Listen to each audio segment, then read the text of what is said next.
Welcome friends on my YouTube channel. आज की class में हम वर्ल्ड ज्योग्राफी की जो बात कर रहे हैं उसमें हम एशिया के जो मेनलैंड हैं उनकी बात करेंगे। कल हमने एशिया के पर्वत और पठारों को जाना था।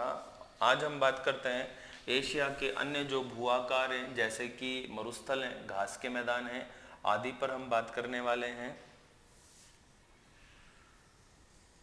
ये मान लीजिए अफ्रीका हो गया और यहाँ हम बना लेते हैं साथ में यूरोप, और ये पश्चिमी एशिया, दक्षिण पश्चिम एशिया, ये हमारा भारत। भारत भी मैं बहुत बड़ा सारा बना देता हूँ, छोटा बनाने का दिल नहीं करता ना, ठीक है। ये हमारा एशिया हो जाता है, ठीक है। अब हम बात कर लेते हैं एक बार एशिया को। मैं बता देता हूँ कि आपको कि कहाँ है एशिया में, मतलब कौन पश्चिम एशिया, कौन दक्षिण एशिया, कौन मध्य एशिया। तो सबसे पहले हम बात करते हैं एशिया के जो भूआकार हैं उनमें। एशिया के भूआकारों में फर्स्ट बात करते हैं हम डेजर्ट की। आज के लिए हम बात करते हैं डेजर्ट यानी कि मरुस्थल, ठीक है, ये ध्यान रखना है। तो उस मरुस्थल सामान्यतः निर्माण प्रक्रिया की अगर हम बात करते हैं कि मरुस्थल क्या होता है, कैसे होता है, ठीक है, तो सबसे पहले हम जान लेते हैं मरुस्थल सामान्यतः प्रकृति के आधार पर दो प्रकार के होते हैं। प्रकृति के आधार पर दो प्रकार के होते हैं मरुस्थल, ठीक है। उनमें एक होता है शीत, एक होता है उष्ण। एक शीत और एक उष्ण, ये दो प्रकार के डेजर्ट होते हैं, एक शीत और एक उष्ण। निर्माण प्रक्रिया के आधार पर जो मरुस्थल होते हैं, मेरा डस्टर कहाँ गया, निर्माण प्रक्रिया के आधार पर जो मरुस्थल होते हैं उनको भी हम जान लेते हैं एक बार। निर्माण प्रक्रिया के आधार पर मरुस्थल होता है, एक तो होता है इर्ग, एक होता है रैग, एक होता है हमाद। इर्ग, रैग और हमाद, ठीक है। इर्ग ऐसे लिखा जाता है, रैग ऐसे और हमाद हमादा, ठीक है। इर्ग जो होता है, इर्ग इर्ग एक नंबर डाल देता हूं, तो एक नंबर यहां डाल के बता देता हूं। इर्ग जो होता है ये होता है संपूर्ण रेतीला मरुस्थल, संपूर्ण रेतीला मरुस्थल, ठीक है। इसको हम इर्ग कहते हैं, संपूर्ण रेतीला मरुस्थल, ये इर्ग कहलाता है, ठीक है। एक दूसरा होता है रैग। रैग मिश्रित भी कहलाता है, मिश्रित, कंकड़ीला, पथरीला, ठीक है, ये रैग कहलाता है। और एक होता है हमादा, तो हमादा होता है चट्टानी मरुस्थल, चट्टानी मरुस्थल, ठीक है, ये आप ध्यान रखें, ओके। अब इनको राजस्थान के संदर्भ में आप जानना चाहते हैं तो आप मेरे चैनल में प्लेलिस्ट में जाइए और वहाँ पे प्लेलिस्ट में एक प्लेलिस्ट है, फोल्डर है राजस्थान ज्योग्राफी, और राजस्थान ज्योग्राफी में आपको थार मरुस्थल का पूरा डिटेल मिल जाएगा, ठीक है। चैनल का प्लेलिस्ट ओपन करना है, प्लेलिस्ट का नाम है राजस्थान ज्योग्राफी, ओके। ये तीन प्रकार के मरुस्थल होते हैं निर्माण प्रक्रिया के आधार पर। अब हम आ जाते हैं मरुस्थलों के बारे में विश्व में या एशिया के संदर्भ में। तो हम सबसे पहले बात करते हैं उष्ण मरुस्थल की। उष्ण मरुस्थल, ठीक है, कोपेन का नाम आपने सुना ही है। कोपेन जो होता है वो उष्ण मरुस्थलों के लिए एक वर्ड देता है जलवायु के लिए, BWH, और शीत मरुस्थल के लिए एक नाम देता है कोपेन, BWK। ये W कैपिटल है और H स्मॉल है, इधर K स्मॉल है, BWK। इसका अर्थ होता है उष्ण कटिबंधीय जलवायु, और इसका अर्थ होता है शीतोष्ण कटिबंधीय जो मरुस्थल है, शीतोष्ण कटिबंधीय मरुस्थल और उष्ण कटिबंधीय मरुस्थल, है ना, ये ध्यान रखना है, ओके। तो BWK और BWH। तो हम अभी उष्ण मरुस्थल की बात कर रहे हैं, तो उष्ण मरुस्थल में हम हमारे थार से ही शुरू करें, थार का मरुस्थल, ठीक है, थार से ही शुरू कर रहे हैं। थार का मरुस्थल, थार का मरुस्थल जो विस्तृत है वो भारत और पाकिस्तान में विस्तृत है, भारत और पाकिस्तान में विस्तृत है। अब क्या है, भारत में जो मरुस्थल है थार का करीब 85% तो भारत में विस्तृत है और 15% के आसपास करीब पाकिस्तान में विस्तृत है, तो ये है थार। अब देखो ये दक्षिण एशिया है, जहां पे थार स्थित है वहां वो क्या है, दक्षिण एशिया है। तो अगर हम क्वेश्चन आ जाए कि दक्षिण एशिया का सबसे बड़ा मरुस्थल कौन है, तो दक्षिण एशिया का जो सबसे बड़ा मरुस्थल है वो है थार। तो ध्यान रखना दक्षिण एशिया का सबसे बड़ा मरुस्थल कौन है, थार का मरुस्थल है। ओके, आगे हम बात करते हैं पाकिस्तान में। तो पाकिस्तान में पड़ोस में आ जाते हैं, तो पाकिस्तान में एक मरुस्थल है थाल, थाल, ठीक है, थार, कोई तोतला होएगा इधर, थार को थाल थाल करता होएगा, ठीक है, तो इसका नाम भी क्या पड़ गया, थाल मरुस्थल, ठीक है। तो थाल का मरुस्थल कहाँ मिलेगा आपको, पाकिस्तान में, तो थार है, थाल है, ठीक है। अब इधर और पड़ोस में अफगानिस्तान है, तो अफगानिस्तान में एक उष्ण मरुस्थल है, नाम है दस्त ए मरगो, दस्त ए मरगो, है ना, ये अफगानिस्तान में है, दस्त ए मरगो अफगानिस्तान में, ठीक है। इधर आते हैं, ये कौन है, अरब प्रायद्वीप है, ये अरब प्रायद्वीप, ये विश्व का सबसे बड़ा प्रायद्वीप है अरब प्रायद्वीप। अरब प्रायद्वीप में जो सबसे बड़ा देश है वो है सऊदी अरब, सऊदी अरब, ठीक है। इस सऊदी अरब में आप अपना देखो, जब भी वर्ल्ड ज्योग्राफी की क्लास हो तो आप क्या करें, एक मैप भी साथ रखें, है ना, मैप साथ रखें, जहां भी आपको देखने लगता है कि आप ये मैप देखना है तो आप वहां पे देखें। प्रोजेक्टर से मैंने प्रयास किया था क्लास का, बट वो मेरी जो छाया है वो पूरा बोर्ड पे आती है साफ साफ, है ना, तो आपको स्पष्ट नज़र नहीं आ पाएगा। वो इलेक्ट्रॉनिक बोर्ड है, अभी इलेक्ट्रॉनिक बोर्ड बहुत कॉस्टली पड़ते हैं, और तो देखो फिर भी हम प्रयास करेंगे। तो सऊदी अरब में, अरब जो प्रायद्वीप है उनमें सबसे बड़ा देश है अरब, सऊदी अरब। ओके, अब जो अपना सऊदी अरब है, इस सऊदी अरब की जो खास बात है कि ये अरब प्रायद्वीप का सबसे बड़ा देश है। यहाँ पे हमें दो मरुस्थल मिल जाएंगे, एक तो मिल जाता है अरेबियन डेजर्ट, अरेबियन डेजर्ट, ये उष्ण मरुस्थल की हम बात कर रहे हैं। अरेबियन डेजर्ट है जो second largest desert in the world है आफ्टर सहारा, है ना, ये ध्यान रखना है। तो विश्व का दूसरा सबसे बड़ा उष्ण मरुस्थल है अरेबियन डेजर्ट, ये आपको ध्यान रखना है। अब जो ये अरेबियन डेजर्ट है ना केवल सऊदी अरब में है, बल्कि यहाँ पे ये यूएई में है, संयुक्त अरब अमीरात में है, ओमान में है, कतर में है, कुछ भाग इसका यमन में भी है, ठीक है, ये ध्यान रखना है। तो सऊदी अरब में, इसके अलावा सऊदी अरब में ही एक अन्य मरुस्थल है, मरुस्थल का नाम है रूब अल खली, रूब अल खली, रूब अल खली, ठीक है, सऊदी अरब में है रूब अल खली। इधर यहाँ पे पड़ता है एक देश है इजराइल, ठीक है, इजराइल,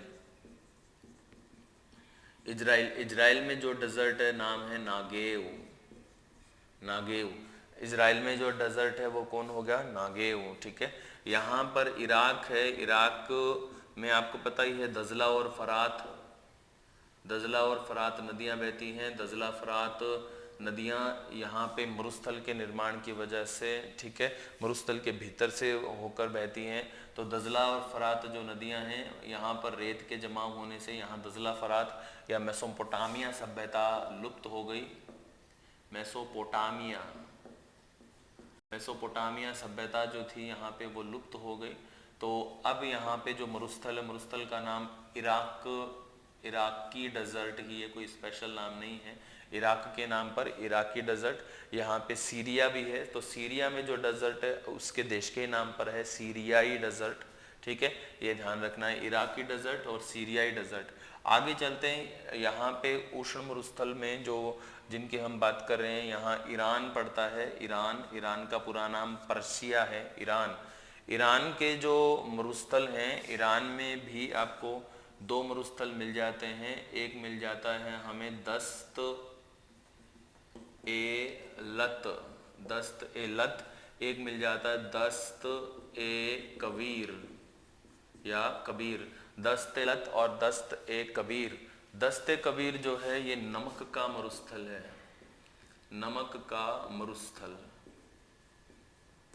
ठीक है, दस्त ए कबीर नमक का मरुस्थल कहलाता है, ठीक है, ये ध्यान रखना है। कहाँ है, ईरान में है। दस्त ए लत भी कहाँ है, ईरान में है। ओके, तो ये हैं हमारे एशिया के सबसे प्रमुख उष्ण मरुस्थल।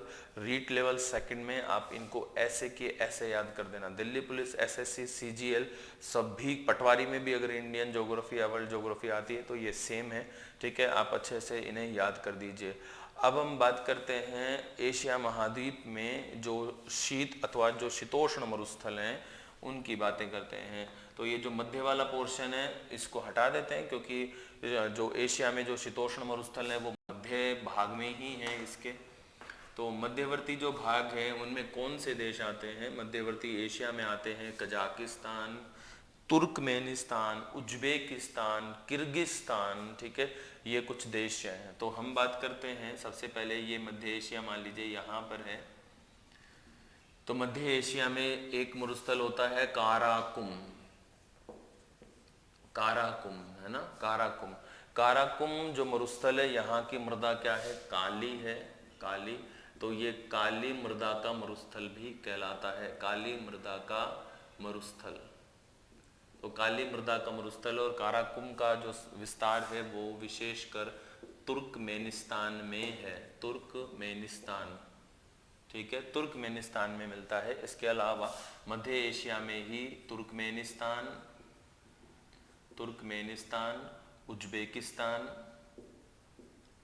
उज्बेकिस्तान, ठीक है, उज्बेकिस्तान और कजाकिस्तान। कजाकिस्तान में हमें एक मरुस्थल मिलता है, मरुस्थल का नाम है काजिलकुम, काजिलकुम, ठीक है। वो हो गया काराकुम। कौन सा? तुर्कमेनिस्तान में काली मृदा, तुर्कमेनिस्तान, उज्बेकिस्तान और कजाकिस्तान में काजिलकुम, काजिलकुम और काराकुम, ठीक है। तो काराकुम का अर्थ है काली मृदा, काजिलकुम का अर्थ है लाल मृदा। तो इसको हम लाल रेत का मरुस्थल भी कहते हैं, किसको? काजिलकुम को। और काराकुम को क्या कहते हैं? काराकुम को हम कहते हैं काली रेत का मरुस्थल, ठीक है। तो ये आपको ध्यान रखना है। तो काजिलकुम हो गया, काराकुम हो गया। आगे आ जाते हैं, हम आगे बात करते हैं।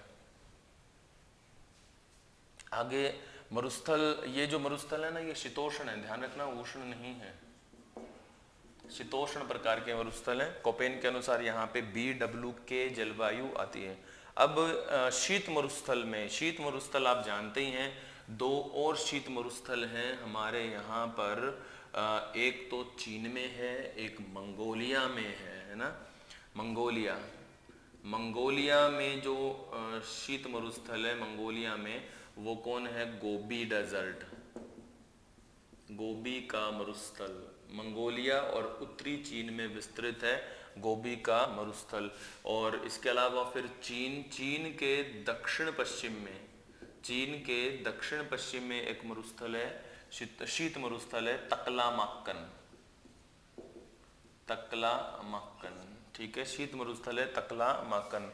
फटाफट से क्वेश्चन का आंसर दीजिए कमेंट में जल्दी से कि विश्व का सबसे बड़ा शीत मरुस्थल कौन है और विश्व का सबसे बड़ा उष्ण मरुस्थल कौन है। ओके, बस। तो शीत मरुस्थल अपने पास इतने ही हैं, तकलामाक्कन चाइना के दक्षिण पश्चिम में और मंगोलिया में है गोबी का मरुस्थल। क्वेश्चन मेरा था विश्व का सबसे बड़ा शीत मरुस्थल, आपको आंसर देना है। ओके, अब मरुस्थल के बाद हम बात करेंगे एक और एशिया के एक और टॉपिक पे, और वो है जो जिसकी हम बात करने जा रहे हैं, एशिया के घास के मैदान, एशिया के घास के मैदान। घास के जो मैदान होते हैं, घास के मैदान भी सामान्यतः दो प्रकार के होते हैं, ठीक है। एक होता है स्टेपी और एक होता है सवाना, स्टेपी और सवाना, ये दो प्रकार के घास के मैदान होते हैं। स्टेपी जो होता है वो होती है छोटी घासें और ये होता है शीतोष्ण, और सवाना होती है लंबी घासें, लंबी घासें, और ये होता है उष्ण, ठीक है। स्टेपी जो घास के मैदान है वो एशिया में, यानी शीतोष्ण घास के मैदान है वो एशिया में मिलते हैं। चीन में कहाँ पे? मंचूरिया क्षेत्र में, चीन मंचूरिया में मिलते हैं। साथ ही ये कजाकिस्तान में भी मिलते हैं और दक्षिण रूस में भी मिलते हैं, ठीक है। चीन, मंचूरिया, कजाकिस्तान और दक्षिण रूस, यहाँ पे मिलते हैं स्टेपी घास के मैदान। स्टेपी घास के मैदानों में उपजाऊ चरनोजम मृदा पाई जाती है। स्टेपी घास के मैदानों में उपजाऊ चरनोजम मृदा पाई जाती है, उपजाऊ चरनोजम मृदा मिलती है, ठीक है, ये ध्यान रखना है आपको। तो उपजाऊ चरनोजम जो मृदा है उसकी वजह से यहाँ गेहूं का उत्पादन बहुत अच्छे से होता है। तो गेहूं का उत्पादन बहुत अच्छे से होता है, यहाँ पे ये ध्यान रखना है। तो इसी वजह से ये प्रदेश गेहूं उत्पादन के लिए काफ़ी फेमस है। चीन विश्व का सबसे ज़्यादा गेहूं का उत्पादन करता है, सबसे ज़्यादा गेहूं और खाद्यान्न यहीं पे होता है, फिर भी ये चमगादड़ खाते हैं और कोरोना जैसा वायरस निकालते हैं। ओके, कोई बात नहीं, एक्चुअल में ये प्रकृति का है, हम कह नहीं सकते कि प्रकृति का प्रति उत्तर है हमारे प्रति, ये कब ठीक होगा हम कुछ नहीं कह सकते। ओके, तो हम आगे बात करते हैं। शीत मरुस्थल के बाद, स्टेपी मरुस्थल के बाद एशिया में जो मिलते हैं सवाना प्रकार के मरुस्थल, सवाना प्रकार के उष्ण मरुस्थल। ठीक है, सवाना जो उष्ण मरुस्थल हैं वो भारत में भी पश्चिमी घाट पर मिलते हैं, भारत में मिलते हैं पश्चिमी घाट पर, लेकिन यहाँ पे इनका नाम कोई भी नहीं है विशेष, इनको सवाना तुल्य ही कहते हैं, सवाना तुल्य ही कहलाते हैं। ठीक है, ये ध्यान रखना है। इसके अलावा श्रीलंका में इनका एक नाम है बहुत अच्छा सा, आपको सुनते ही याद हो जाएगा। श्रीलंका में इन सवाना तुल्य घास के मैदानों को कहते हैं पटाना, पैटाना। क्यों भाई, सुनते ही याद हो गया ना लड़कों? ठीक है, तो पटाना ये नाम ऐसा है, सुनते ही याद हो जाएगा। तो श्रीलंका में उष्ण घास के मैदान है वो क्या कहलाते हैं?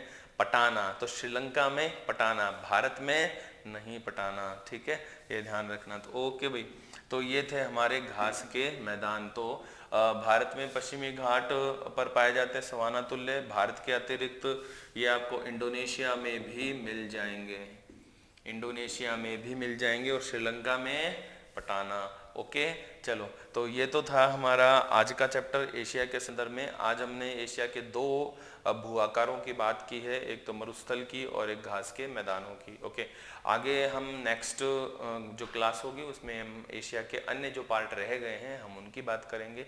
Okay, very good evening and good night.